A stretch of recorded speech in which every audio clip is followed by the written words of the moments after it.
Mesdames, Messieurs, chers collègues, bonjour. Je voudrais tout d'abord remercier notre société savante, la SFR, son conseil scientifique et le comité de pilotage de recherche d'avoir subventionné nos études sur la Covid-19 et les rhumatismes inflammatoires chroniques.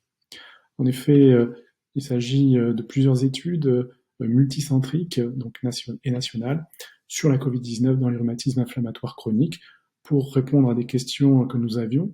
D'abord sur la prévalence et le phénotype de la Covid-19 chez nos patients atteints de RIC par rapport à la population générale.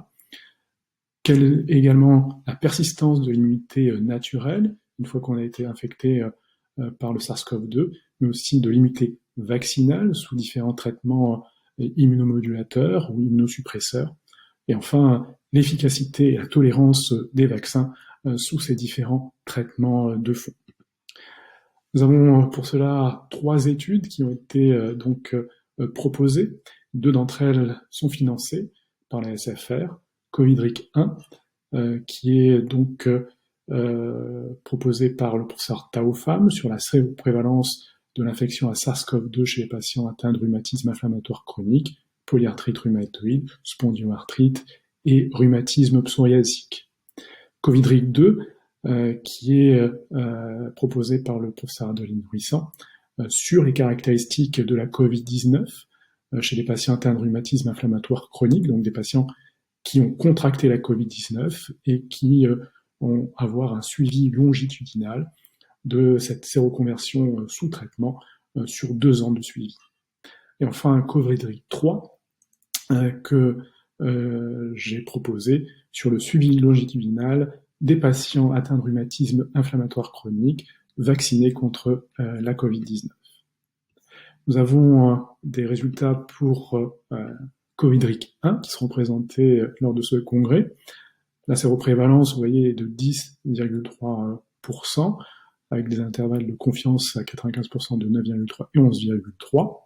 Le tableau vous montre les patients qui ont une sérologie négative au moment de leur inclusion dans COVID-RIC 1 et ceux qui ont une sérologie positive.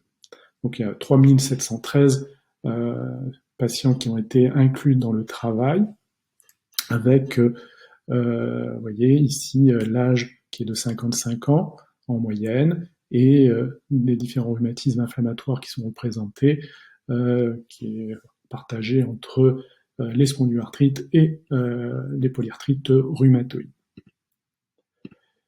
Ici, vous avez la séroprévalence en fonction des différentes régions de France. Plus on va vers le rouge, plus le taux de séropositivité est importante. Et lorsque l'on compare au pourcentage de patients qui avaient des symptômes de Covid-19, on voit qu'il y a une relation très proche entre ceux qui ont des symptômes de Covid-19 et une sérologie positive. Un élément intéressant de ce travail est également ici la sérologie, la positivité ou la négativité en fonction des traitements de fond. Et on peut noter que les patients qui sont traités par rituximab ou abatacept ont plus souvent une sérologie négative par rapport à ceux qui ont une sérologie positive. C'est un résultat intéressant car ces 2 traitements ciblent le lymphocyte, que ce soit T ou B, et donc la réponse humorale. Concernant COVID-RIC 2, donc, qui évalue le maintien à 6 mois de la séroconversion à SARS-CoV-2 chez les patients atteints de RIC, en comparaison à celle de témoins, en l'occurrence des soignants de Toulouse, en prenant en considération donc les traitements immunosuppresseurs.